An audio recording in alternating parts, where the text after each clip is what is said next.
on m'avait chassé et j'avais qu'une seule chose en tête. On m'avait chassé à cause de ma foi. Mais je m'étais dit, maintenant qu'on m'a chassé, je vais me prostituer. J'étais au bureau ce jour-là et le frère qui est le berger vient le voir, me dit, écoute, pasteur, j'ai une sœur qui a un problème et tout. J'ai dit, oui, c'est quoi son problème? Amène-la. Moi, je pensais que c'est un problème pour imposer les mains. Alors, c'était pour imposer les poches. Alors, donc, je l'ai écouté, j'ai dit, c'est quoi le problème? Et le frère m'a dit, non, pasteur, vraiment, cette sœur, c'est une bonne sœur. Moi, chez moi, là où j'habite, il y a une autre chambre. J'ai dit, tu habites avec qui, mon frère? Il dit, seul. J'ai dit, non. Non. Tente pas le diable comme ça. Je sais en qui j'ai cru. S'il y a une faiblesse aujourd'hui dans le christianisme, les gens vont à l'église, connaissent l'église, ils ne connaissent pas le Dieu de l'église. Ils savent comment ça fonctionne, ils connaissent les pasteurs, ils savent qui a suspendu qui a été dans les scandales de quoi. Mais les dieux qu'on leur enseigne, on dirait que les gens ne prennent pas plaisir à connaître ce Dieu-là.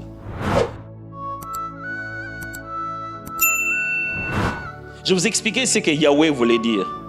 Mais j'irai, c'est juste une conjugaison d'un verbe, le verbe en hébreu. Là-bas, je ne vais pas vous déranger avec l'hébreu, le verbe ra qui signifie voir.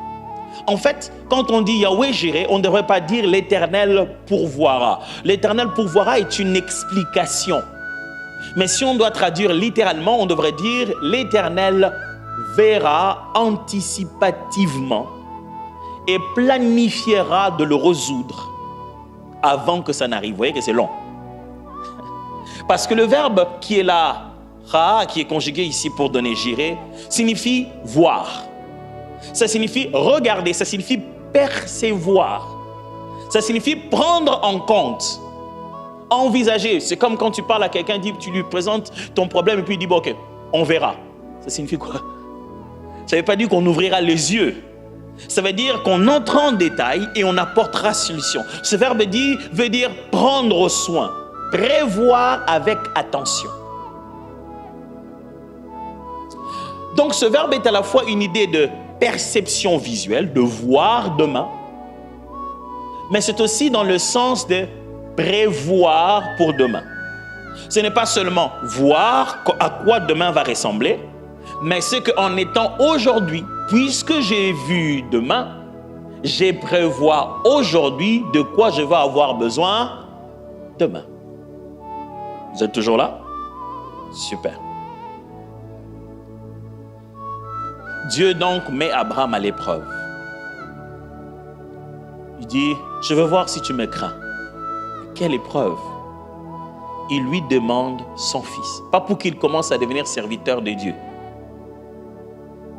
mais pour qu'il le tue. Ouf.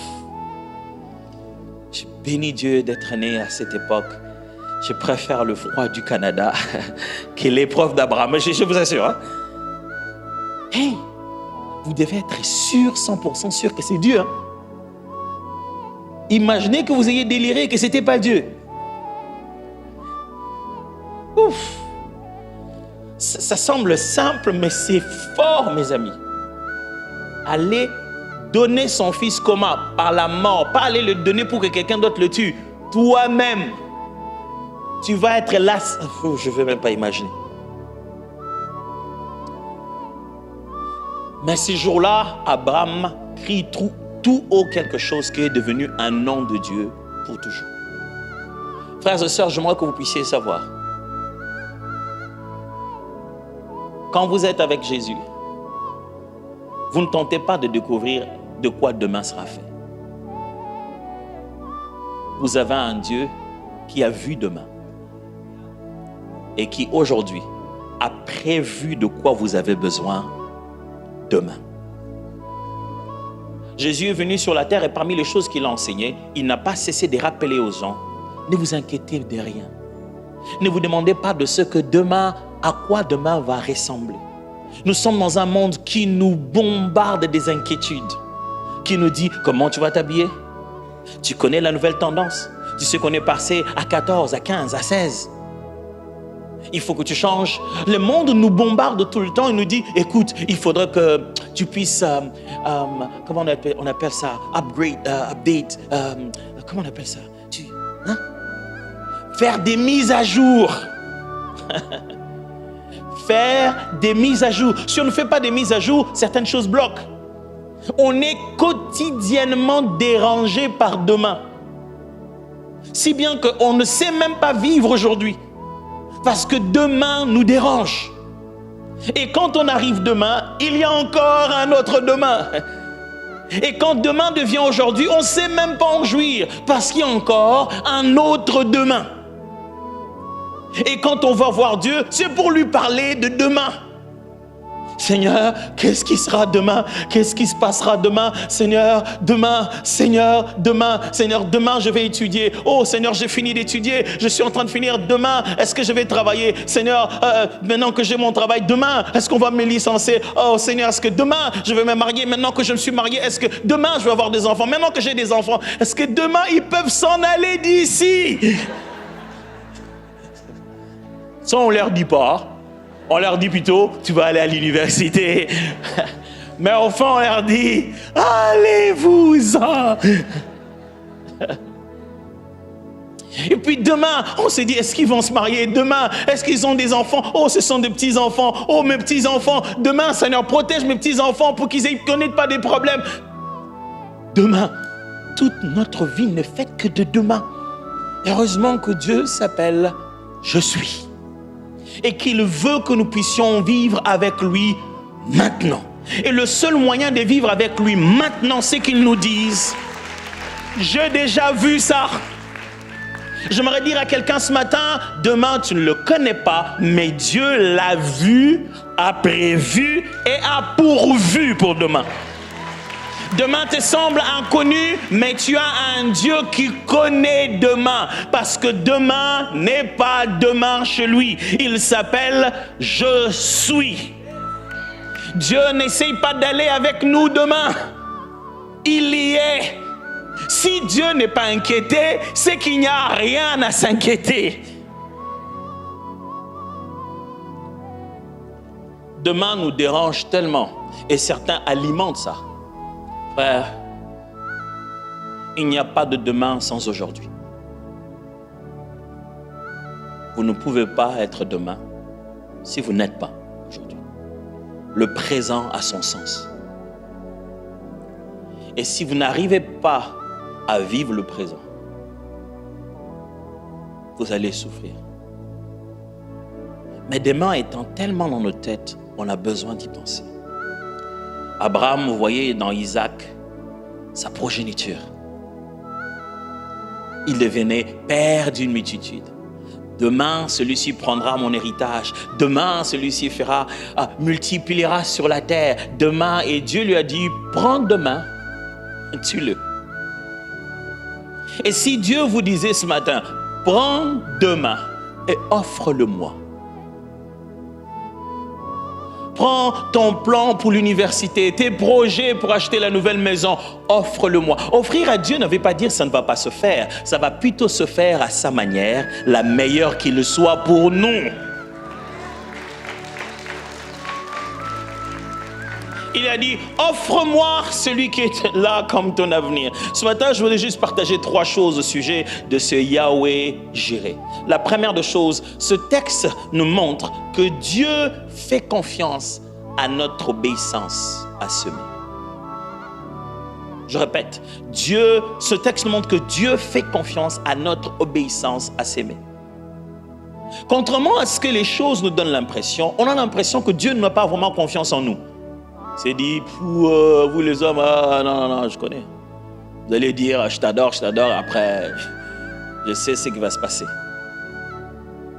Mais Yahweh Jireh signifie le Dieu qui vient et qui nous fait confiance, que nous allons lui obéir pour placer aujourd'hui le geste qui va garantir demain. Dieu regarde Abraham et lui dit, Abraham, donne-moi ton fils. Il est tellement rassuré qu'Abraham va obéir qu'il a prévu à la montagne qu'il y aura une offrande de substitution. Il sait tellement qu'Abraham va y aller qu'il y est allé avant lui. Ça fait 3 jours pour qu'Abraham y arrive. Et du reste, on n'a jamais entendu dire qu'il y avait un bélier qui s'était enfui. Personne n'a jamais réclamé ce bélier-là. Donc, avant qu'Abraham ne prenne le bois, Dieu est allé à la montagne, il a trouvé un bélier et il l'a bien mis là. Pendant qu'Abraham essaie de faire tout ce qu'il est en train de faire avec son fils, il ne voit pas qu'il y a un bélier.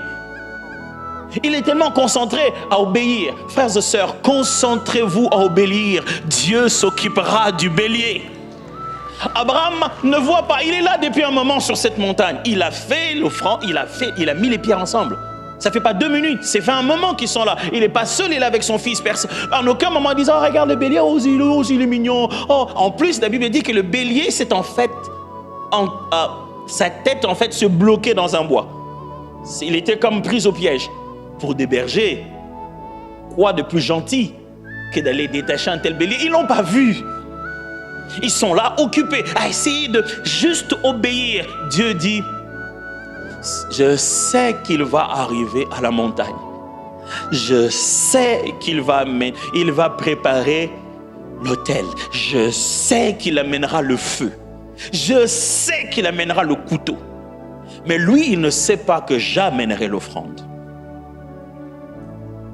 Frère, le nom qu'on appelle Yahweh Jireh ne signifie pas seulement Dieu prend soin de vos besoins. Non, ça signifie aussi que Dieu vous fait confiance à s'aimer au temps opportun. Dieu dit, j'ai confiance à lui. Il va poser les gestes nécessaires aujourd'hui pour qu'au jour du rendez-vous, il ne manque ni de feu ni de couteau pour pouvoir se servir de l'offrande que moi-même je pourvoirai pour lui. Yahweh Jireh, c'est le Dieu qui dit, je lui fais confiance, il saura quoi faire aujourd'hui. Frère, la meilleure façon d'être à l'aise avec demain, c'est de vivre aujourd'hui conséquemment. Je vais répéter ça. La meilleure façon d'être à l'aise avec demain, c'est de vivre aujourd'hui conséquemment. D'être conscient que demain n'existe que sur base des actes que je vais poser aujourd'hui. Et Dieu dit, j'ai tellement confiance à ce que je lui ai dit. J'ai confiance à Abraham. Il le fera. Il fera tout. Il fera tout comme je lui ai dit. Et quand il arrivera à ce point-là, là où il pensait donner le sacrifice ultime, moi, je donnerai le sacrifice ultime. J'ai une bonne nouvelle pour vous. Nous n'avons pas à donner le sacrifice ultime. Dieu donnera le sacrifice ultime. Yahweh Jireh veut dire, Dieu te fait confiance que tu vas obéir à la petite instruction qu'il te donnera. Lorsque tu diras, fais ceci, tu le feras. Vous savez, j'ai rencontré des gens à certains endroits. J'ai reçu des faveurs, je ne vais pas en parler ici, vous savez. La chair à l'église, il y a des témoignages que tu sais plus raconter. Parce qu'après, ça peut beaucoup se raconter après. Mais en résumé, je suis arrivé à des endroits où j'ai reçu beaucoup de faveurs des personnes que je ne connaissais pas. À la fin, une des personnes vient me voir et dit, pasteur, comment ça va, ça va? Est-ce que tu te souviens de moi? Ça c'est une question qui me fait. Elle dit, oh mon ami, je dis toujours, oui, rappelle-moi d'abord. Je commence toujours comme ça parce que je ne peux pas te dire oui ou non. Alors quand tu me parles, là je cherche dans la base des données, je vais vite. Au début je fais, c'est que je ne suis pas encore arrivé, il ne faut pas croire à ça. Donc, quand j'ai dit, là je suis arrivé. J'ai rencontré des gens comme ça à des endroits. Il m'a dit, pasteur, tu ne te souviens pas de moi? Je dis, non. Je dis, tu sais, un jour, je suis venu chez toi. Je dis, ok. Qu'est-ce qu'il y avait? On s'était fait chasser chez nous à la maison et je n'avais pas où habiter.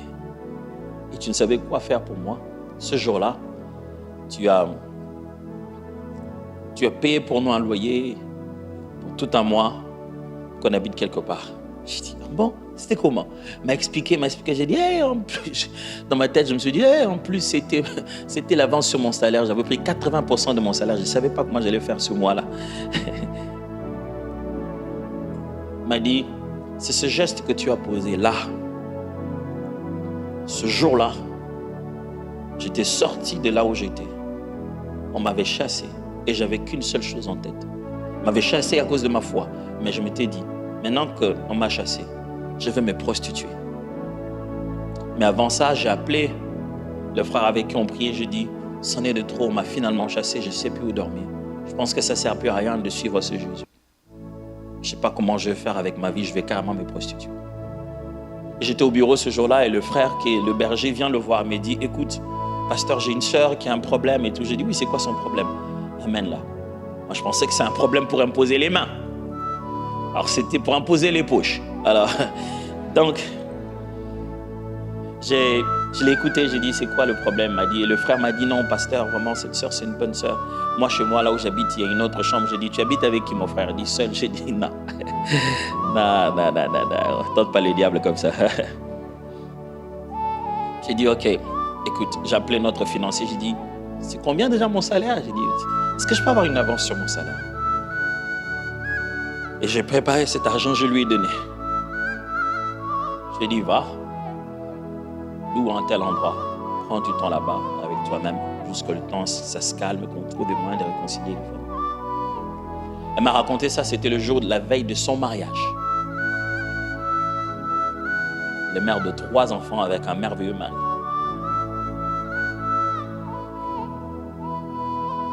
Et moi, je n'avais pas de loyer à la fin de ce mois-là. Parce que j'avais donné une partie de mon salaire. Donc, où est-ce que j'allais avoir le loyer? Un deuxième mois, un troisième mois, un jour, un monsieur vient me voir au bureau, il dit, bonjour pasteur, bonjour. Il dit, j'ai juste un élan de Dieu. Dis-moi, combien vous payez comme loyer de votre maison? Je lui ai dit. Il m'a dit, je sens dans mon cœur que je dois payer pour vous le loyer de toute une année. Si je vous disais, faites un plan pour garantir les loyers de toute une année, est-ce que vous mettrez dedans un plan d'obéir à Dieu par un sacrifice sur votre propre loyer pour que ça garantisse une année de vôtre? Ça, c'est ce qu'on appelle Yahweh Jireh. L'Éternel te fait confiance que tu peux obéir sacrificiellement à ce qu'il met dans ton cœur pour que ça garantisse les mieux ce qui va se passer demain.